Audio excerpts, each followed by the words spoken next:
My dear students, welcome to বিশ্বাস tutorial YouTube channel. জয় গোস্বামীর নুন কবিতা থেকে আমি আলোচনা করছি বর্ণনাধর্মী প্রশ্ন ও উত্তর।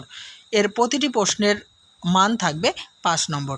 এর আগে 6টি প্রশ্ন অলরেডি আমি আলোচনা করে দিয়েছি, যেগুলি তোমাদের একদম সাজেশন সহ আমি আলোচনা করছি।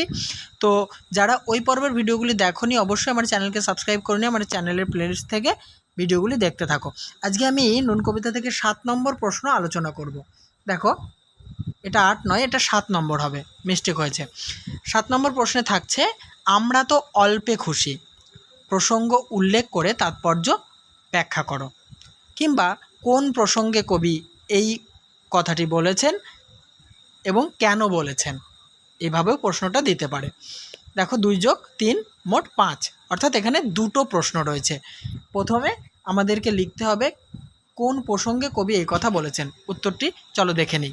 কবি জয় গোস্বামী রচিত নুন কবিতাটি নিম্নবিত্ত শ্রেণীর মানুষদের দুঃখ দুর্দশাগ্রস্ত দৈনন্দিন জীবনের করুণ কাহিনী। জীবন সংগ্রামে ক্ষতবিক্ষত এই মানুষগুলি দুঃখকে পাথেয় করে অসুখ ও ধার দেনার মধ্যে দিয়েও হেসে খেলে জীবন কাটিয়ে দেয়। নিতান্ত চাহিদাহীন মানুষগুলিকে না পাওয়ার বেদনা তাই ব্যথিত করতে পারে না। এই বিষয়টিকে বোঝাতেই কবি আলোচ্য উক্তিটি ব্যক্ত করেছেন। নেক্সট, এর তাৎপর্য বিশ্লেষণটা আমরা আলোচনা করব। এখন দেখো, জীবনে চলার পথে প্রতিটা মানুষেরই চাওয়া পাওয়া এবং আশা আকাঙ্ক্ষা থাকে, কিন্তু এই নিম্নবিত্ত মানুষদের অল্পে খুশি হওয়াটা যেন নিতান্তই বাধ্যতামূলক। প্রতিনিয়ত পেটের ক্ষুধা নিবারণের জন্য যে সংগ্রাম তাদের করতে হয়, তাতে অল্পে খুশি হওয়া ছাড়া কোনো উপায় থাকে না তাদের। চলার পথে বাধা বিপত্তি, অসুখ, ধার দেনা সমস্ত কিছুই তাদের পিছু টানে, কিন্তু তারাও সমস্ত কিছুকে উপেক্ষা করে সামনের দিকে অগ্রসর হতে জানে। দুঃখ দুর্দশা ভুলতে অনেক সময় তাদের গাঁজার নেশায় ডুবে থাকতে হয়।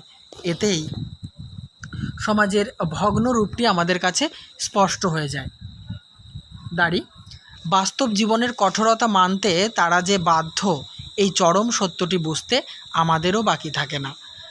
চাহিদা এই মানুষগুলিকে যে জীবন সমুদ্রের অতল গহ্বরে নিমজ্জিত করতে পারে, এটা ভেবেই তারা অল্পে খুশি হয়। তাহলে এই প্রশ্নের উত্তরটি আমি আলোচনা সমাপ্ত করছি। নেক্সট গুরুত্বপূর্ণ প্রশ্ন নিয়ে হাজির হব তোমাদের সামনে। ততক্ষণ দেখতে থাকো আমার ইউটিউব চ্যানেলটি।